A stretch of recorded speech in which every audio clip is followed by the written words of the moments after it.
Comme quand je vois des fois des trous du cul sur Internet qui disent « Oumar, il a niqué la carrière de Joke ». Mais moi, j'aimerais leur dire « Si tu connais Joke, c'est grâce à moi ».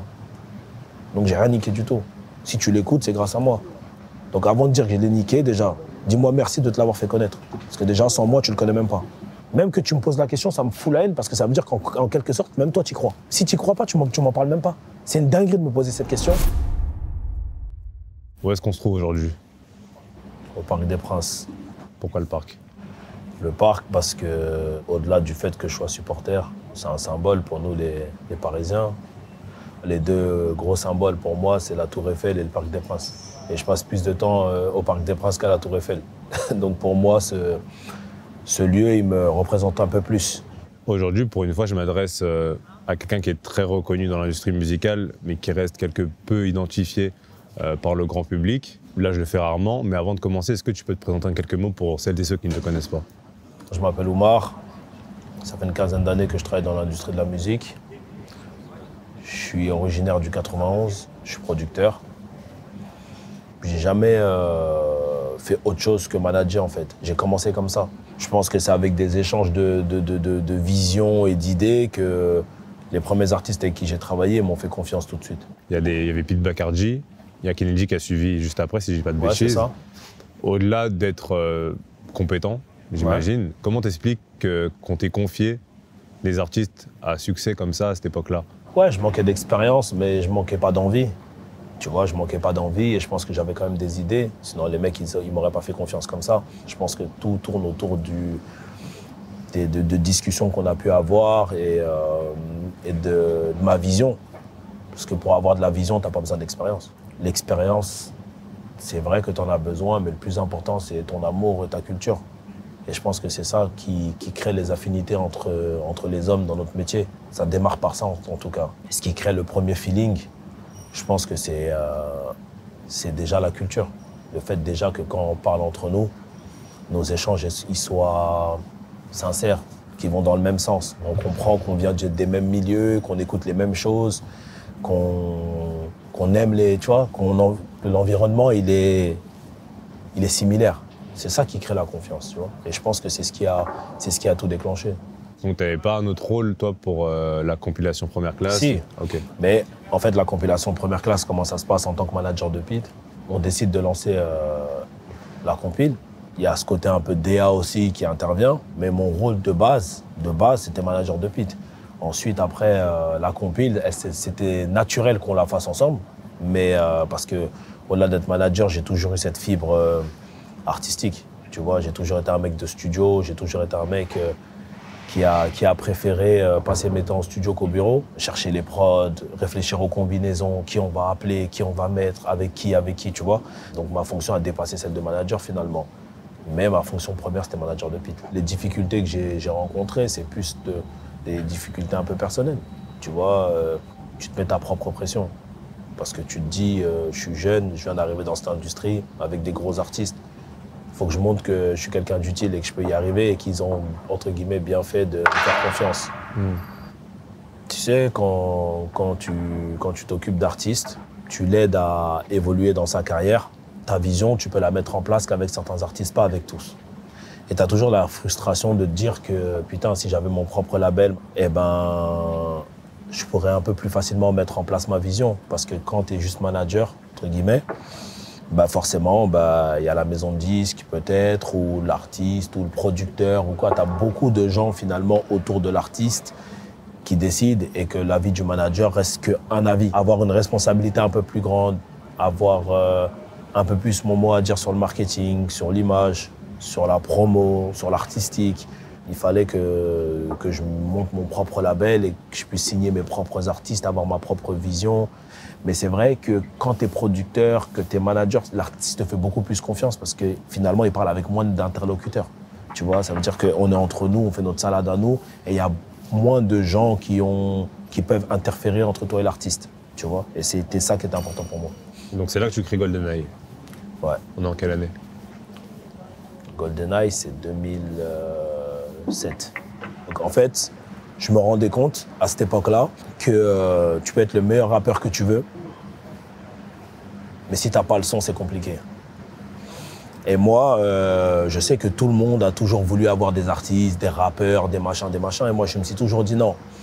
Moi, j'ai envie d'apporter ce qui manque au game. Et ce qui manque au game, en fait, c'est avoir un pool de producteurs, genre super fort, et justement participer de manière différente à l'industrie, au mouvement, sans forcément être juste producteur ou manager de rappeurs. Et j'ai voulu passer par justement les beatmakers parce que pour moi, ils sont aussi importants que les chanteurs, que les auteurs, que tu vois. Parce que sans eux, concrètement, le game il tourne pas. L'âme de la musique, l'essence de la musique, ça part de ça. En vrai, les beatmakers, c'est tellement important dans notre industrie. Ben moi, je vais monter un pool de producteurs et on va essayer d'être le son. On va alimenter le rap français et on va donner du son au rap français. Et ça a commencé comme ça. La première personne avec qui j'ai eu des affinités en tant que beatmaker, en tant que dans la musique, avec qui j'étais tout le temps, c'était genre mon gars, c'était Spike Miller. Et lui était producteur. Et puis c'était une vision différente. Moi, je fais pas de musique, lui il fait de la musique, donc c'était un bon échange. Tu vas signer qui chez GoldenEye? Cannibal Smith, Blastar, Richie Beat. Et en artiste, j'ai signé un rappeur qui s'appelait Dixon au début. C'est le premier artiste que j'ai signé sur GoldenEye en tant que rappeur. Et après, j'ai signé Joke. Moi, au One Beat, déjà, c'est pas mon projet. C'est un projet qu'on a fait à plusieurs. Avec Narbé, avec Spike, avec Ben et Frank de Deadline. Et il me semble que même le concept de One Beat, c'est Stéphane Jiggy qui le donne, qui nous le siffle à l'oreille, parce que je pense qu'il avait pour idée de le faire chez Première Classe et qu'il l'a pas fait. Et One Beat, ouais, c'était super novateur et ça va dans le sens justement de ce que je te disais tout à l'heure. C'est que pour nous, le plus important, à ce moment-là, en tout cas pour moi, c'était les producteurs.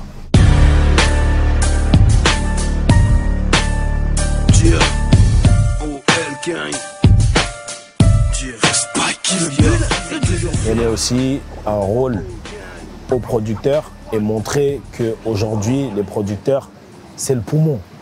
Un projet comme One Beat, ça a été super précurseur dans le game de mettre les producteurs en avant. Aujourd'hui, j'entends beaucoup les producteurs se plaindre de « on n'est pas mis en avant, on n'est pas mis en avant ». Mais en tout cas, nous, en tout cas pour ma part, mettre les producteurs en avant, c'est quelque chose que je fais depuis que j'ai commencé la musique. Et ça, le milieu des années 2000. Moi, pour ma part, je n'ai rien à me reprocher à ce niveau-là. J'ai toujours fait en sorte que les producteurs existent, que les producteurs soient reconnus. Et un projet comme One Beat, ça a mis beaucoup de lumière sur ce qu'est le beatmaking. Et je me demande si c'est pas même le plus gros projet en France en termes de lumière sur le beatmaking pour mettre en valeur un beatmaker. Parce que vraiment, ça a déclenché quelque chose de spécial pour les beatmakers. C'est vraiment une réussite pour moi, ce projet, parce qu'il y a encore des gens qui m'en parlent aujourd'hui. Et en plus, ça a été un projet en termes de rap qui a permis aussi de propulser une nouvelle génération, parce qu'on s'est attelé un peu à la nouvelle génération qui arrivait à l'époque.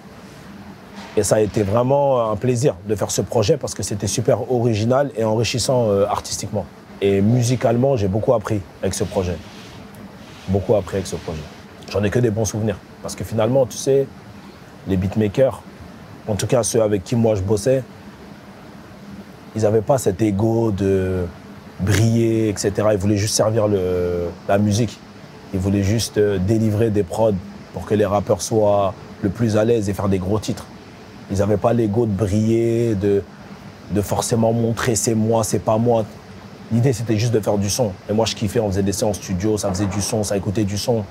Et on kiffait tellement, on avait une telle énergie, il y avait un tel truc qui se passait que moi, c'est quelque chose qui m'a vraiment perfectionné dans mon rôle de DA.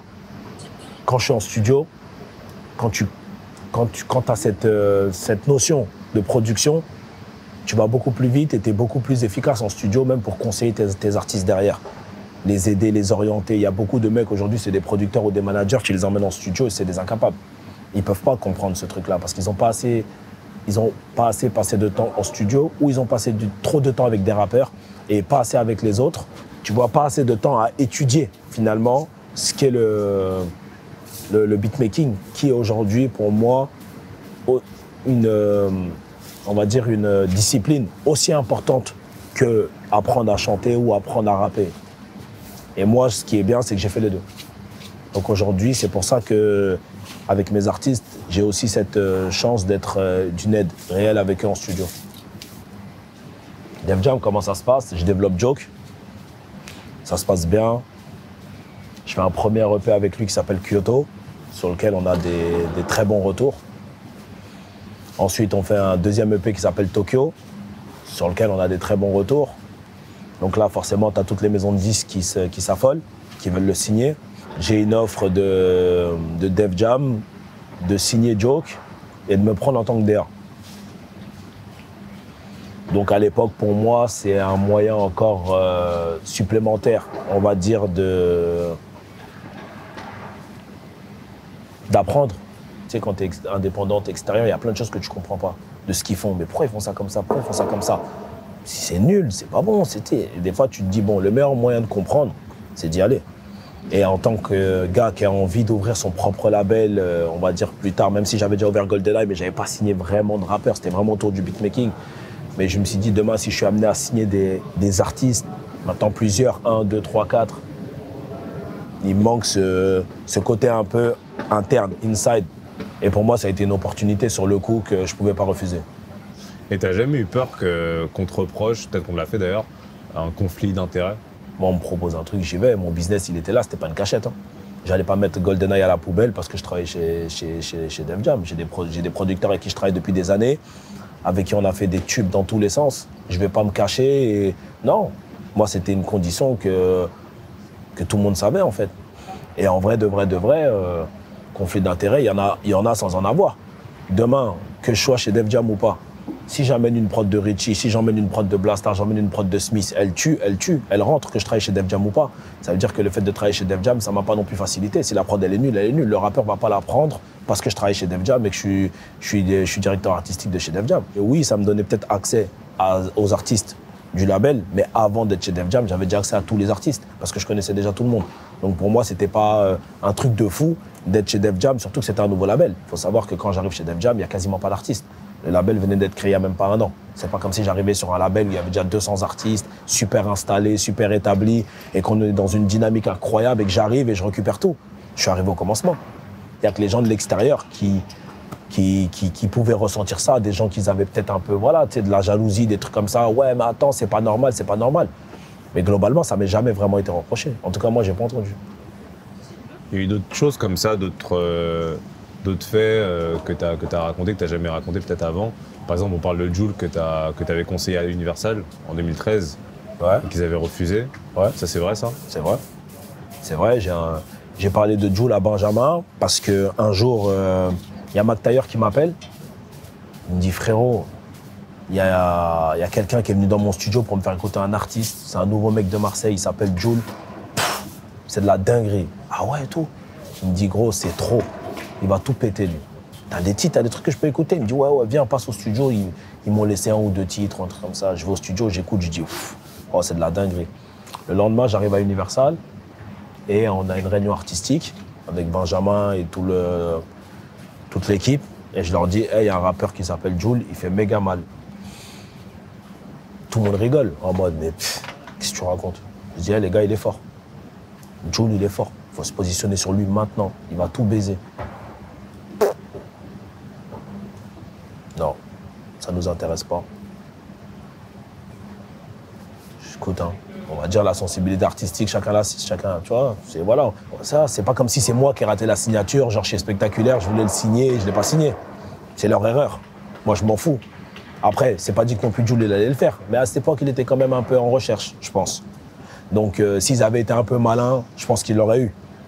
Parce que moi, en tout cas, j'aurais pu faire en sorte, en tout cas, que la rencontre se fasse. Parce que la personne qui s'en occupait à l'époque était très ouverte à rencontrer du monde pour discuter. C'est eux qui n'étaient pas chauds. Ça a été expéditif. Il n'était pas forcément down sur Jul, mais il était très down très chaud sur Gradure. On s'est battu comme des fous depuis le premier jour. On a tout fait pour le signer. Ça a été une compétition assez rude avec Millennium à l'époque. Et au final, il est allé chez Millennium. Mais il y a aussi des signatures sur lesquelles Benjamin m'a fait confiance, il m'a suivi, je lui ai dit j'ai envie de signer Gradure, il m'a dit viens on y va. On s'est battu, on a essayé, on n'a pas réussi. Je resitue parce que Millennium, c'est un label qui est dans Universal même. Aussi. Donc c'était une compétition en interne, qui était gérée par Alex Kirchhoff à l'époque. C'est de la compète. Il y avait plusieurs labels rap, on était 3 en vrai à se faire vraiment la guerre. Il y avait AZ avec Alexis, il y avait moi chez Def Jam et Alex chez Millennium, qui était chez Barclay. Donc c'était des guerres internes, mais guerre, j'utilise des grands mots, hein. C'était de la compète en vrai. Parce que le reste des maisons de disques signait quasiment pas de rap.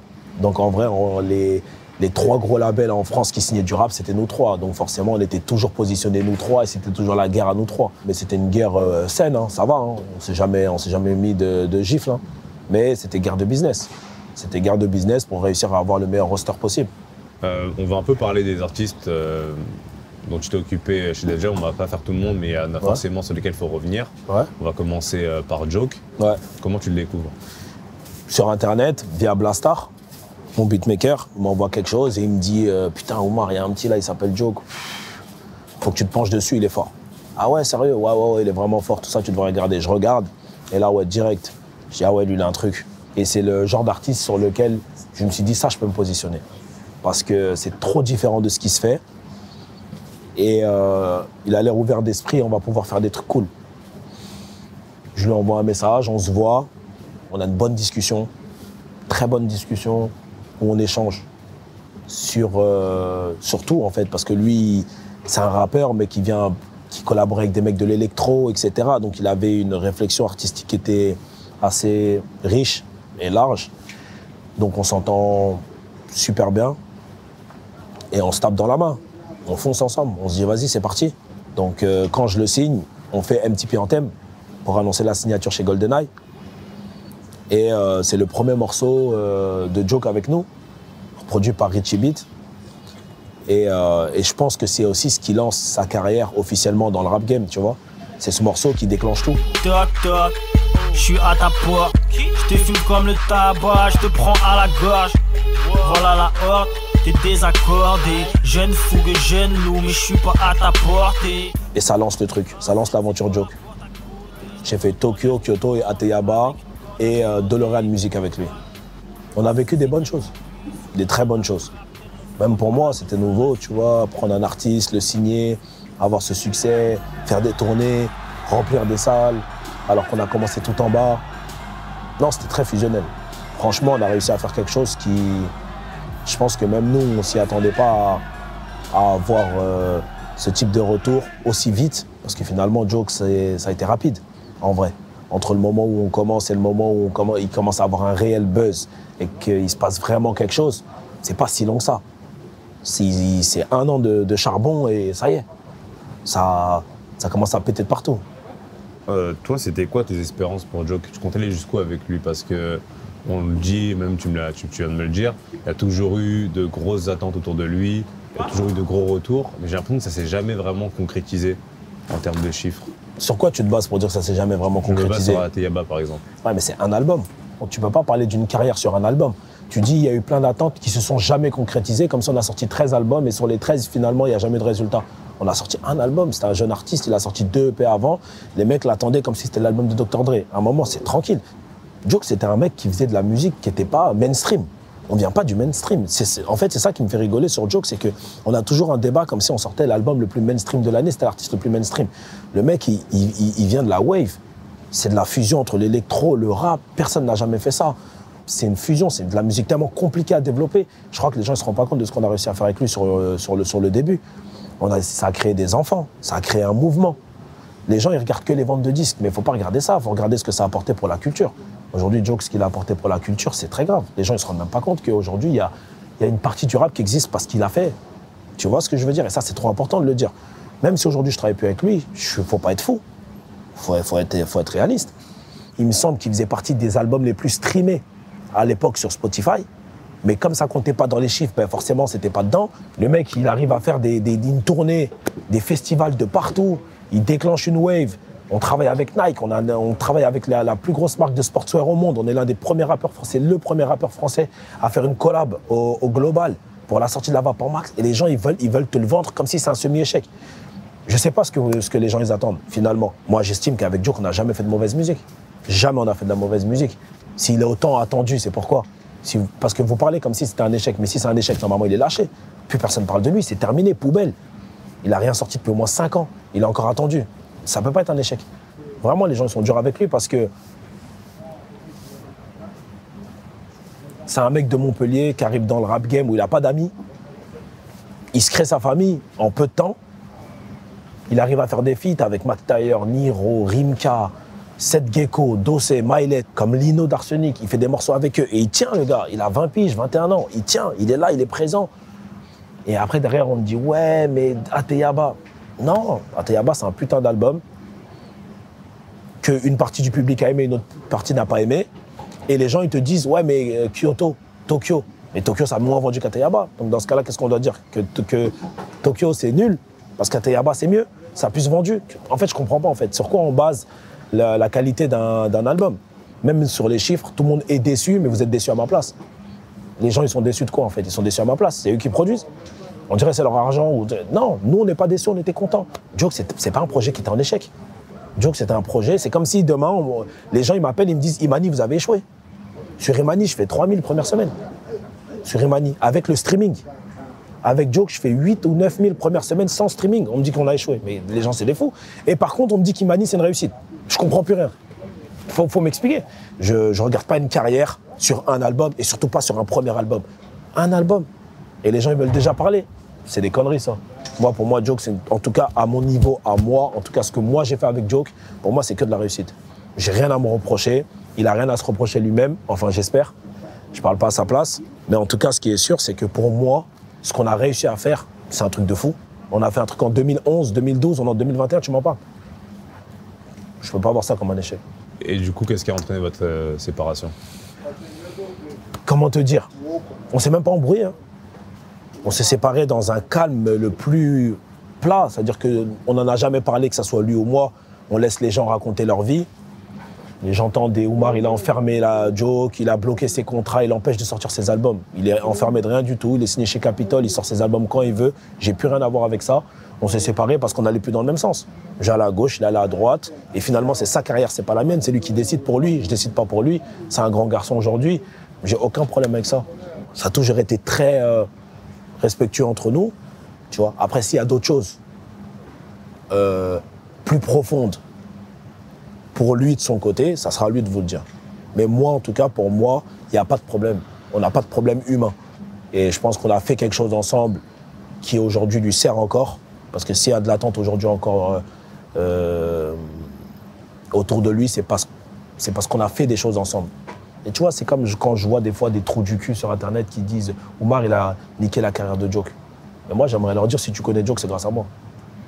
Donc j'ai rien niqué du tout. Si tu l'écoutes, c'est grâce à moi. Parce que j'ai cru en ce gars quand toi, tu savais même pas qu'il existait. Donc avant de dire que je l'ai niqué, déjà, dis-moi merci de te l'avoir fait connaître. Parce que déjà, sans moi, tu le connais même pas. Tu vois? Donc c'est ça qui est important que les gens ils doivent savoir. C'est que moi, je me suis beaucoup sacrifié, j'ai beaucoup travaillé avec cet artiste. Hein. Attention, hein. J'ai mis beaucoup de choses de côté pour arriver sur ce projet. Et j'aimerais que les gens ils soient un peu plus reconnaissants sur ça. Qu'ils arrêtent de dire j'ai niqué, j'ai rien niqué du tout. Au contraire, j'ai fait que faire en sorte que ce projet il pète. Maintenant, j'ai pas pu aller au bout de mes idées. C'est mon seul regret. C'est que je pense vraiment que si on avait fait 2-3 albums ensemble, j'en suis même convaincu et persuadé qu'aujourd'hui, il ferait partie des plus grosses stars du rap. Ça, par contre, j'en suis convaincu. Mais malheureusement, après, l'histoire a tourné différemment et autrement. Et voilà, c'est la vie, c'est comme ça. Sur Ultraviolet, attention, Ultraviolet, moi j'ai l'album de l'époque, quasiment fini. 90%. Tu me dis qu'il était fini à 90% le projet. Ouais. Pourquoi il n'est jamais sorti aujourd'hui? C'est à lui que tu dois demander ça. C'est pas à moi. Tu n'as aucune réponse là-dessus? J'ai aucune réponse. Je sais pas pourquoi il n'a pas sorti. Moi, j'ai rien à voir avec ça. Rien à voir. Lui et moi, quand on s'est séparés, on était séparés dans tout. Contractuellement, tout. J'ai jamais bloqué une seconde, rien. Il est parti chez Capitol, il a signé en direct chez Capitol. J'ai rien à voir. Si c'est pas sorti, j'ai rien à voir. Aujourd'hui, il est libre de sortir quand il veut son album. C'est que lui, l'ultime décisionnaire. Ni moi, ni personne ne peut bloquer. C'est lui. Tout, c'est lui. S'il veut sortir, il sort. Peut-être qu'il a refait un album entre-temps, peut-être que les sons qu'on avait fait à l'époque, il les a enlevés, peut-être qu'il a remplacé, peut-être qu'il se prend la tête pour faire un projet peut-être beaucoup plus gros, donc ça prend plus de temps. Peut-être qu'il a eu d'autres choses aussi dans sa vie perso, peut-être qu'il a mis la musique de côté pendant une période, je sais pas. C'est lui qui sait. Moi, tu sais, les arguments qui m'ont motivé à signer Dossé, c'est pas des arguments, c'est un seul argument. C'est que le mec, il est fort, point. C'est juste ça. Dossé, pour moi, c'est le meilleur artiste de sa génération à l'époque. Et pour moi, il est hors de question qu'un artiste aussi talentueux, il perce pas à un moment donné. Alors ouais, quand j'ai signé Dossé, ça a fait une tollée sur les réseaux. Ouais, comment ça, il signe Dossé? Ouais, il signe son pote, machin, il est chez Def Jam. Ouais, nanani, il ramène son pote. Non, je ramène pas mon pote. Je ramène un artiste qui est super fort, qui mérite de percer. C'est juste ça. Et il y a des moments où, que ça soit mon pote, le petit frère de Pete, ils ont tous vu ça comme un espèce de conflit d'intérêts chelou. Ils font leur mafia chez Def Jam, ils ramènent le petit frère de son ancien artiste, truc, ça n'a rien à voir avec ça. C'est que Dossé, c'est un artiste qui est super fort et je pense qu'il manquait juste d'encadrement et de DA. Mais qu'il avait le talent pour péter, mais il fallait juste qu'il soit encadré et qu'il ait quelqu'un qui le dirige. Tu as des artistes, ils ont le talent de rapper, mais ils n'ont pas le talent forcément autour, ni de la DA, ni de l'image, ils ne savent pas trop quoi faire pour que justement leur talent soit vu par le public. Et pour moi, l'unique raison pour laquelle Dossé, il n'a pas vendu de disque avant d'être avec moi, c'est que ça. C'est qu'il n'était pas encadré et qu'il faisait ses choses un peu la tête dans le guidon et qu'à un moment donné, lui-même, il ne savait pas quel était le défaut de sa musique et quel était le défaut de son image qui l'empêchait de péter. Sauf que moi, je le savais. Et à un moment, c'est juste une discussion. J'ai dit, gros, qu'est-ce que tu fais là? Et le pire, c'est que Dossé, c'est lui qui m'appelle. Ouais, Oumar, qu'est-ce que je dois faire? Qu'est-ce que je dois faire? Ça y est, j'ai tout essayé. Moi, de mon côté, je suis mort. Ça y est, j'ai tout fait, j'ai tout essayé. Là, j'ai envie de faire un dernier coup. Est-ce que tu peux m'aider à le faire? J'ai dit, non, on va pas faire un dernier coup. T'inquiète pas. Je sais ce qu'on va faire. On s'est tapé dans la main, je l'ai signé et après, vous connaissez la suite. C'était le faire passer un step artistique que lui-même, il savait même pas qu'il était capable d'aller là-bas. C'était le pousser à juste être autre chose qu'un kicker, être un artiste, passer de rappeur à artiste. Allume l'autotune, frère. Chante, utilise ta voix. T'as une qualité d'écriture, t'as plein d'autres choses, mais modernise-toi, rentre dans le truc, rentre dans le jeu. Reste pas en marche comme ça dans ton coin, à rapper sans cesse. Et à un moment donné, il faut que tes musiques, elles touchent les gens, il faut que ça rentre dans le cœur des gens. Il a compris ça. Et c'est comme ça qu'on a commencé à développer sa carrière, avec le premier projet ensemble qu'on fait qui est Perestroïka. Et là, il y a beaucoup de gens qui vont aimer dire « Ouais, Oumar, il a niqué la carrière de Dossé », notamment parce que tu l'as fait passer de ce rappeur sous-côté underground à rappeur à grande échelle et peut-être même à succès à grande échelle, pardon, et même peut-être nouvelle tête d'affiche du rap français. Est-ce qu'aujourd'hui, c'est niquer une carrière de passer de 200 ventes à presque 300 000 albums ou 400 000 albums vendus en 4 ans? Je sais pas. Qu'est-ce qu'on appelle niquer une carrière finalement? Faire passer un artiste qui n'a pas vendu un disque à je sais pas combien de singles de diamants, de platine et singles d'or? Remplir un Olympia à ras-bord? C'est ça niquer une carrière? Ouais, je l'ai niqué, ouais. J'ai baisé sa carrière fort. J'accepte ça. Si c'est ce que les gens pensent, le plus important, c'est ce que lui il pense. Est-ce que moi je sais? Est-ce que son compte en banque il sait? Est-ce que son mur de chez lui il dit, avec toutes ses certifications? Si ça c'est niquer une carrière, bah ouais, j'ai niqué sa carrière, pas de problème. Mais les mêmes gens qui disent que j'ai niqué sa carrière, est-ce qu'ils lui donnaient la force à l'époque? Parce que si jamais c'était eux qui disent que j'ai niqué sa carrière, ils lui avaient vraiment donné la force, il n'aurait même pas eu besoin de moi. Il aurait fait ses disques d'or tout seul, en indé, avec tous ces mecs qui lui disent « Ouais, Oumar, il t'a niqué ». Mais ils étaient où à l'époque où Dossé galérait? Ils étaient là. C'est trous du cul qui disent que je l'ai niqué. J'ai niqué quoi, moi? Et les gens ils disent que j'ai niqué sa carrière, mais c'est des gueudins, quoi. Comment tu peux niquer la carrière d'un mec qui passe de 0 à 100? C'est possible, ça? Il a tous ses albums certifiés. Il a je sais pas combien de singles de diamants. Il a fait l'un des plus gros tubes de la nouvelle ère du rap français. Et les gens ils disent que je l'ai niqué. C'est des gueudins. Ça, c'est des trucs, j'ai même pas envie de répondre à ça. J'en ai rien à foutre. Ça, c'est des trucs, moi, ça me touche même pas. Parce qu'à un moment donné, c'est du hate, c'est de la gratuité. Ça, c'est des trucs de Twitter, des gens qui sont enfermés chez eux. Je les calcule même pas, eux. Lui, il sait. Et les gens normaux, ils savent. Tous les jours, ce que tu as fait pour Dossé, c'est incroyable. Ce que tu as fait pour Dino, c'est incroyable. Ce que tu as fait pour Joke, c'est incroyable. Ce que tu as fait pour Intel, c'est incroyable. Moi, 99,9% de ma vie dehors, c'est ça. Après, les réseaux, c'est une autre vie. Je sais pas qui est derrière les réseaux. Ça se trouve, c'est un mec qui me serre la main tous les jours, qui a juste la haine. Parce que peut-être qu'il voit que Aujourd'hui, j'arrive à faire des choses qui a 70 comptes Twitter et qui changent de compte à chaque fois pour dire mais c'est impossible de dire que j'ai niqué Dossé. C'est impossible, c'est scientifiquement impossible. Voilà, Dinos, c'est un coup de cœur personnel. Dinos, c'est vraiment un truc que j'ai senti, je pense, que moi. Mais vraiment que moi. Parce que c'est vrai que Rap Contenders, t'avais un lot de rappeurs qui étaient tous forts en clash, mais on était incapable de savoir qui a été être capable de passer du clash au studio. Parce que c'est deux métiers complètement différents. Et moi, j'ai senti un truc chez Dinos que personne n'a senti clairement. Je te le dis direct. Même quand je le signe chez Def Jam, Benjamin, il me dit « Ah ouais, tu veux faire ?» Fais. Genre limite, quand je le signe, nous, on est tous branchés ensemble. J'avais déjà signé Dossé, j'envoie à Dossé. Je dis « Putain, j'ai envie de signer lui, Dinos. » « Ah ouais, Dinos. Ah, il est pété, lui. Tu veux signer Dinos ?» Dossé, il a dit ça? Directement, Dossé. Dinos, il sait ça? Bien sûr qu'il sait. Tu crois, on est une famille, on se dit tout. C'est le premier à m'avoir dit le signe pas. Dossé, le premier, c'est lui. Il m'a dit le signe A. Moi, je vois rien en lui. Je dis, ah ouais, carrément, t'es hoche comme ça? Il me dit, franchement, gros, moi, je sais A pas. Encore joke, bon. Vas-y, j'ai capté. Au début, c'était un peu, mais j'ai capté. Mais Dinos, alors là, là, je vois R. Je dis, ah ouais, carrément. Je dis, ben, tu vas voir. Il m'a dit, ok, je vais voir. Voilà où on en est aujourd'hui. Yeah. Jules. Yeah. Yeah. C'est pas quelqu'un d'hypocrite à ce niveau-là. Il assume clairement qu'au début, lui, il l'aurait pas fait. Et que quand il a vu le projet, comment il a évolué, tout ça, lui-même, il s'est dit, ah ouais, finalement, ils m'ont eu, les gars. Ils m'ont eu. Je m'y attendais, hop. Quand il sort le clip de -5 dans la neige, là, c'est là que je le signe. Et nous, ensemble, on fait Apparence. Et c'est là que moi, je suis avec lui en studio et on fait Namek. On fait Namek ensemble, qui est son premier gros hit. Et tout démarre de ça, en fait. Moi, je le signe sur Apparence. Il doit faire son album Imani chez Def Jam. Il reste là-bas, on est là-bas. Et c'est pendant Imani, la conception d'Imani, qu'il y a les embrouilles avec Def Jam. De base, j'ai une très bonne relation avec Benjamin. C'est pas un truc... je veux pas mentir, tu vois. J'ai une très bonne relation avec Benjamin, on s'entend super bien. Mais après, on a des divergences sur plein de choses où on s'entend pas. On s'entend pas sur ma vision, sur ce que moi je veux faire, ce que lui il veut faire. Mais ça reste lui le patron du label, c'est pas moi. Et un jour, on se prend la tête sur Dinos, particulièrement, où il vient en studio sur un morceau et il nous dit comment on doit construire le morceau. Nous, on lui dit non, le morceau il est comme ça. C'est comme ça qu'on veut le faire. Et il dit non, c'est pas comme ça qu'il faut le faire, faut faire ci, faut faire ça, faut rentrer en radio, tout ça. On dit ouais, mais gros, on fait pas tout. Quand on rentre en studio, on passe pas à la radio, nous. C'est comme ça qu'on voit la chanson. Et là, le ton il monte, ça s'embrouille. Et comme c'était pas la première chose qu'il me disait, il y avait plein de trucs sur lesquels ça commençait à chauffer un peu. D'autres projets, tout ça, bref, l'ambiance, elle était mauvaise.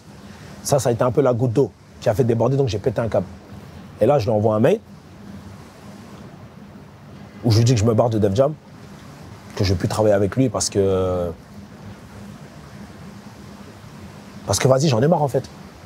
Je prends le temps de développer parce que je veux faire des marques qui restent. Et lui, j'ai l'impression qu'il ne te donne pas le temps d'installer une marque. Il faut que ça pète tout de suite, sinon c'est compliqué. Et vu qu'à côté de ça, il y a la crime qui pète, il y a SCH qui pète, et tout ça c'est chez nous, pour lui, tout doit péter de la même manière. Et Dinos, peut-être, c'était un parcours atypique, et lui, il n'a pas respecté ça. Donc il a commencé à me casser les couilles, j'ai pété les plombs, je dis vas-y, moi je me barre. C'est tout, tu vois. C'est juste ça qui s'est passé. Après, je vois, il fait des interviews dans Rap Elite, il raconte sa vie, il commence à mentir là-bas. J'ai même pas répondu sur le coup parce qu'en vrai, je rentre pas dans ces trucs de il a dit, il a fait, j'ai fait, il a fait. Il pense ce qu'il veut, je m'en bats les couilles. La réalité, lui et moi, on la connaît. Et si tu veux, même en off, après, je te montre l'email que j'ai envoyé, je te montre sa réponse. Parce que la vraie vérité, elle est dans cet email et dans cette réponse. Allez, après, dire ouais, non, mais en fait, on s'est séparés parce qu'il délivrait pas. C'est du mensonge, ça. Moi, je te montre le mail. Ou quand je lui dis je pars, il me dit pars pas. Pars pas, excuse-moi. Je te le montre le mail. Donc tu vois, tout ça, c'est des conneries. Mais tranquille, c'est pas grave. Aujourd'hui, chacun fait sa vie et il n'y a pas d'animosité. On s'est recroisés 1 ou 2 fois. Salut, ça va, poto? On a discuté comme si rien n'était. Rien n'était. En fait, il faut savoir que mes artistes, ils sont chez Def Jam, mais en vrai, ils ne sont pas chez Def Jam dans leur tête. Ils sont avec moi. Donc en fait, moi, quand je leur dis moi, c'est mort avec la huisse, je me taille. Donc je vous dis tout de suite. Moi, je vais me Nieta, je vais aller chez Capitol. Qui même me suivent. Moi, c'est là-bas que je vais. Mais nous, on te suit, t'es un gueudin ou quoi? Nous, on est là pour toi, on n'est pas là pour lui. Si toi, tu vas là-bas, nous, on va avec toi là-bas. Ok, on y va. Direct, Joke, Dinos, Dossé, tout chez Capitol. Direct. À l'époque, dirigé par Julien Creusard. Benjamin fait tout pour que j'aille pas chez Capitol, que Universal me coupe tous mes contrats. En mode, comment ça, il peut quitter chez moi et aller chez le pote? C'est hors de question. Il va voir Pascal Nègre, il tente tout. Ça marche pas. C'est à ce moment-là où je dis que ma relation avec eux, à un moment donné, elle va péter.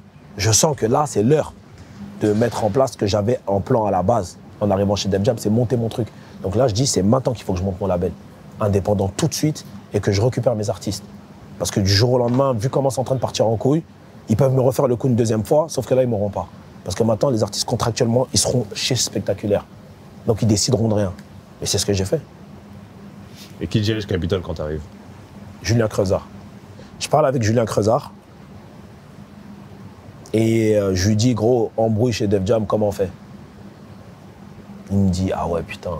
Je lui dis, moi, j'ai mes artistes qui sont signés, faut qu'on fasse un truc. Et là, Julien me dit, t'inquiète, tu sais quoi, tu vas venir chez moi. Tu vas venir chez Capitol et tu vas continuer ce que tu as commencé chez Def Jam chez WAM. Donc sur ce coup-là, avec tout ce que les gens ils peuvent dire sur Julien Creusard, XY, moi, c'est lui qui m'a tendu la main dans le moment le plus hoche pour WAM. C'était vraiment hoche, tu vois. C'était très, très hoche parce que Benjamin me faisait une guerre en interne de malade. Et c'est lui qui a pris ses couilles et qui a dit, Oumar, il vient avec WAM. Il vient avec ses artistes, je l'accueille chez Capitol. Donc on va chez Capitol. Et je lui dis, mais par contre, gros, je te le dis, à part toi, je connais personne ici. Donc si je viens, c'est aussi pour toi. Mais j'ai des rumeurs qui disent que tu vas te barrer. C'est vrai? T'écoutes les gens, toi? Je vais me barrer où, frère? Je suis là, moi, avec toi. Jamais je me barre. T'es sûr? Mais non, je me barre pas. Viens, on signe, t'inquiète pas. On signe, 2 jours après, il se barre. Chez Warner. Je me dis, ah ouais, ils sont forts, les mecs. Hein. Je vais le voir dans son bureau, je dis, tu m'as fait ça, toi? Ouais, mais je pouvais pas te dire, nanani. Il se barre. Créer Electra chez Warner. Avec la grosse rumeur, c'est Benjamin qui reprend Capitol. Alors que je viens de me barrer de mon embrouille avec Benjamin. T'imagines? La dinguerie. On s'est dit, ah ouais, là, si c'est ça qui arrive, c'est trop grave. Et là, surprise, pas Benjamin, Alex Kirchhoff. Alex, avec qui j'ai été en concurrence pendant plusieurs mois, avec qui on s'est pris la tête plusieurs fois par rapport à des deals, des artistes, donc forcément on n'est pas potes. Donc forcément, Alex, quand il arrive, la première chose qu'il fait, c'est déjà, Oumar, je lui coupe la tête. Clair et net. J'arrive, il m'appelle direct. Ouais, salut poto, ça va? Je suis patron de Capitol. Bon, comme tu le sais, toi et moi, on ne peut pas travailler ensemble, hein, donc t'inquiète, tu vas recevoir les courriers des avocats, on coupe tout. Ok poto, pas de problème. Moi, tranquille. Sauf que, comme Benjamin, ça se passe pas. Parce que bloqué par le board d'Universal qui dit non, frère, ça se passe pas comme ça. On va pas rendre comme ça tous les contrats, t'es un gueudin ou quoi? C'est pas comme ça, frère. Donc après, comme moi, ils m'ont dit ça, moi, j'ai pris mes dispositions ailleurs. Et du coup, quand j'arrive avec un catalogue comme le mien, forcément, toutes les autres majors ont voulu me signer. Donc moi, j'ai eu des offres incroyables de la concurrence. Donc j'étais déjà en train de faire mon plan et au dernier moment, c'est Universal qui ne veut plus me rendre les contrats. J'ai dit, bah non les mecs, c'est pas comme ça. Vous êtes des gueudins ou quoi? Vous m'appelez il y a 2 jours pour me dire, faut que tu partes. Maintenant que j'ai trouvé mon plan ailleurs, vous voulez plus que je parte? J'ai dit, rendez-moi mes contrats, je m'en bats les couilles. Ça part en guerre, les avocats, les machins. Et au final, on se rend compte que ça va être compliqué de partir parce que finalement, les contrats, ils les ont. Et que comme Alex m'a fait qu'un appel téléphonique, il n'y a pas de réel mail et de procédure de trucs, je ne peux pas jouer sur ça. Pour faire une petite compassion, ils me disent, OK, on te libère un seul artiste. Dinos. OK, on se cache chez Because. Et les 2 autres, ils restent là-bas. C'est-à-dire Joke et Dossé. Sauf que là, en travaillant Dossé ensemble, on se rend compte que finalement, on n'a rien l'un envers l'autre, moi et Alex. C'était du business. On s'est pris la tête comme tout personne en concurrence. Et aujourd'hui, avec le recul, je pense que Alex, c'est le ou l'un des gars avec qui j'ai préféré et je préfère travailler dans l'industrie. On a une relation qui est professionnelle. Tu vois, on part pas en vacances ensemble, mais je le considère vraiment. Pour moi, c'est l'un des meilleurs gars de l'industrie qu'on a là, aujourd'hui. Parce que humainement, c'est un vrai gars. Quand il parle, il fait. Et des fois, c'est des relations comme ça. Ça commence un peu tendu. Mais après, au fur et à mesure, quand les caractères ils commencent à matcher, ça y est, après, c'est comme ça. Et là, c'est ce qui se passe. Moi et Alex, là, en ce moment, c'est... Laisse tomber, c'est trop mon gars. Capitol, finalement, c'est Ma meilleure expérience en termes de collaboration dans l'industrie du disque, c'est ma meilleure expérience. Et moi, de l'autre côté, à Because, c'est Stéphane, mon gars. Les manuels, tout ça, là, entre eux et WAM, c'est pas le grand love. Hein. Beaucoup de paroles au moment de signer Dinos, mais finalement, au moment de le travailler, c'est moi, Stéphane, l'équipe de Because Urbain qui bosse, Balthazar, tout ça. Mais l'autre là-haut qui parle, qui jette avant de signer, je vais t'emmener là-bas, je vais faire ci, je vais faire ça, que des paroles. Le jour où tu signes le contrat, le mec il disparaît. Moi, j'aime pas les trucs comme ça. Tu vois? Et de Burtel, toutes ses signatures, c'est que ça. Il te vend tout le dream. Et le jour où tu dois commencer à bosser, le mec il disparaît, il reste avec les autres. Moi, j'ai ressenti ce truc-là, j'ai dit lui en vrai, il va jamais m'aider. Même si on n'a pas besoin de lui pour travailler. Mais de temps en temps, quand on te promet quelque chose, fais-le. Si tu me promets rien, viens même pas au rendez-vous, tu me laisses faire mes trucs avec Stéphane, eh ben, on reste entre nous. Toi, tu n'existes pas dans mon business, mais le mec, il veut venir au rendez-vous, il veut écouter les albums avant qu'ils sortent, il te donne son avis. Oh, avec ça, on peut faire ci, on peut faire ça, on peut faire ça, on peut faire ça. Et au moment où on doit le faire, le mec, il disparaît. Et il te calcule, hop. Donc, dans ma tête, je me suis senti Ken. Je me suis taillé. C'est tout. Et on est retourné à Universal. Et au moins, avec Alex, quand on se dit, on fait, on fait. Je veux plus de menteurs dans mon business. Je veux pas de menteurs. Pas de mecs qui me vendent des promesses. Je suis pas un gosse. Tu me racontes pas des... T'es pas là pour me vendre le Père Noël. Si tu peux, tu peux. Si tu peux pas, tu peux pas. Mais tu me vends pas du rêve. Et lui, il a essayé de me vendre du rêve. Alex, il nous a rendu le contrat plus tôt. Pas grave, frère. Tranquille. Tu nous as rendu le contrat, mais aujourd'hui, tu as compris. Tout le monde a le droit à l'erreur. On s'est serré la main et vas-y, c'est reparti pour un tour. Et là, on est content, tout se passe bien. Pour revenir un peu à Spectaculaire, c'est à ce moment-là, quand tu as créé le label, que tu commences à travailler concrètement avec la Crime. Ouais. Même malgré le fait qu'il était signé chez Def Jam à l'époque, exactement. Mais je t'occupais pas de lui, si je dis pas de bêtises. Hein? À l'époque, il était signé chez Def Jam. Si, en fait, indirectement, oui, parce que j'étais DA. Donc, on a été amenés à être ensemble. Tu vois, je pars avec lui en Algérie pour faire les clips de Pocket Coffee. On est lui et moi. On crée une relation incroyable à ce moment-là. On a toujours été comme ça. Mais c'est vrai que quand je parle de Def Jam, ça crée une cassure. Parce que lui, il est là-bas avec les autres et moi, je suis là-bas de mon côté avec les miens. Donc forcément, ça crée une cassure. Mais après, quand on s'est revus, on s'est croisés par accident dans un studio, il était avec Mister You. Oh mon frère, c'est une dinguerie, prise dans les bras, tout, directement. Ah non, mon rêve, faut qu'on soit branchés. On est resté branchés. Un jour, il m'appelle, il me dit, gros, faut que tu deviennes mon manager. C'est mort. T'es mon gars, j'ai confiance en toi, c'est mort. Allez, c'est parti. Et c'est comme ça que ça se fait. On est quand? On est en quelle période? Après Repro 3? Après Repro 3. C'est quand il... En fait, il fait son album, là, La Crime, double album. Il le fait aux États-Unis, tout seul. Et il me fait écouter l'album. Je lui donne mon avis. On rebosse quelques titres. Mais voilà, il avait besoin de se retrouver, de faire de la musique qu'il avait envie de faire. Je pense qu'à cette époque-là, il était un peu dans une période particulière de sa vie. Et qu'il avait besoin de se retrouver face à lui-même. On le sort dans des conditions pas faciles. Et il se passe ce qui se passe. Mais c'est plus un album où, en vrai, on le sort pour créer notre relation humaine. En vrai. C'est Repro 4. Où vraiment, là, c'est lui et moi de A à Z. Par rapport à l'album éponyme, La Crime, t'as jugé comment les retours suite à la sortie du projet? Les retours, ils n'étaient pas bons. Nous, on n'est pas de mauvaise foi sur ça. Karim, c'est quelqu'un de très intelligent, c'est quelqu'un de... Il se ment pas à lui-même comme plein d'artistes qui font des mauvais disques et après qui vont crier partout que le disque était incroyable, c'est le public qui est con. Le disque n'était pas bon, c'est tout, faut pas se mentir. Le disque n'était pas bon, le disque n'était pas à la hauteur d'un artiste comme La Crime. C'est pas très grave, on va dire, dans une carrière de rater un album. Des Jon Snow, des trucs comme ça, c'est trop puissant, tu vois. Le morceau avec Rick Ross, pour moi, c'est un chef-d'œuvre. Donc il y a des morceaux comme ça qui sont incroyables dans l'album, mais... Effectivement, si tu juges le global, c'était pas un gros disque. L'idée avec Repro 4, c'était voilà, il y avait un mauvais environnement autour du nom de La Crime pendant cette période-là, où c'est vrai que le public, il était très dur avec lui. Et on s'est juste dit, bon, écoute, viens, on fait un projet qui les tue.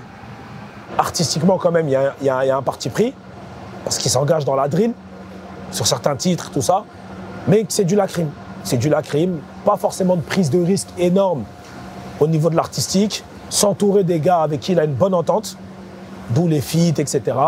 Et surtout, avoir une touche avec des producteurs qui l'aident vraiment. Donc c'est pour ça qu'on a travaillé quand même avec beaucoup de gros producteurs.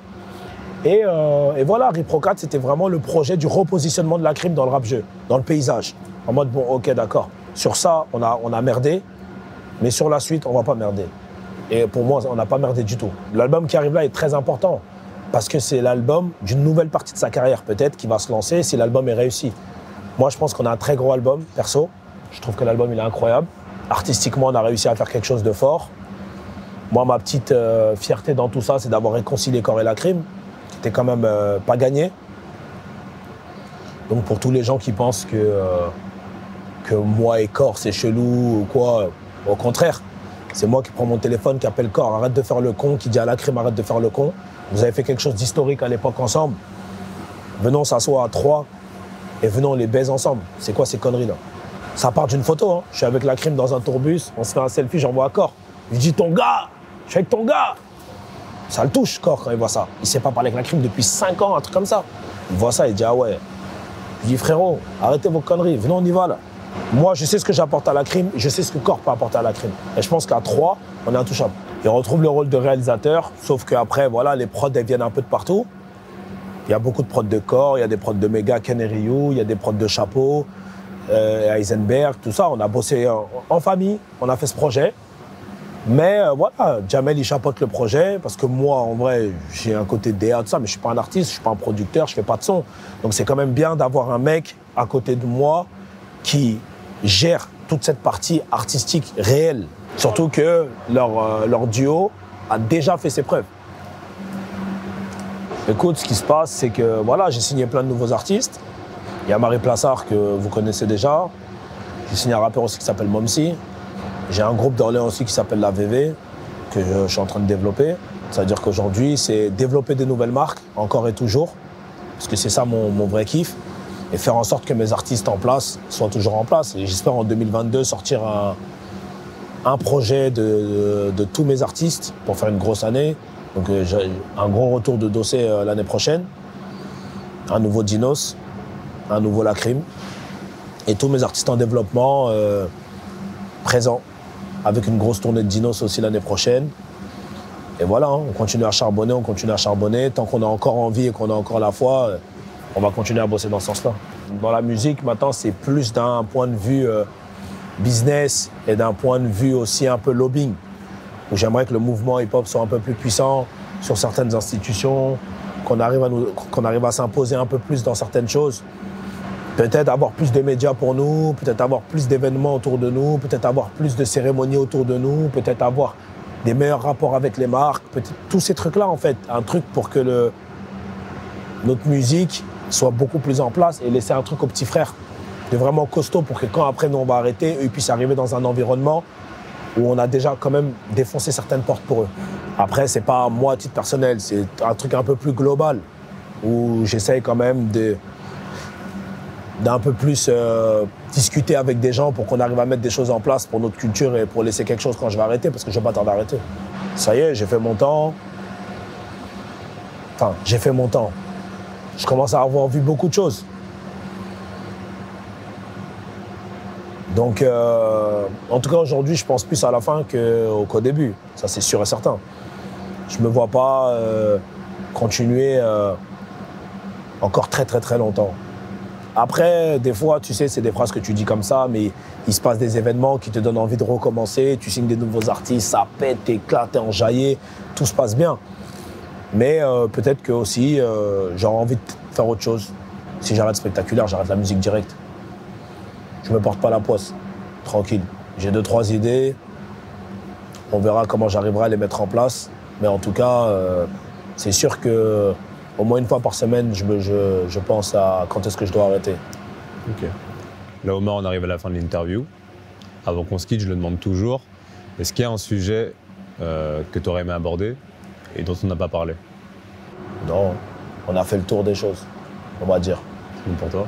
Ouais, c'est bon pour moi. Je te remercie alors. Merci. Attends qu'on les chope face à mon charisme, ils n'ont pas tenu le choc, ils n'ont pas les codes. Moi j'ai commencé très tôt, j'ai niqué ma croissance à cause du pédo.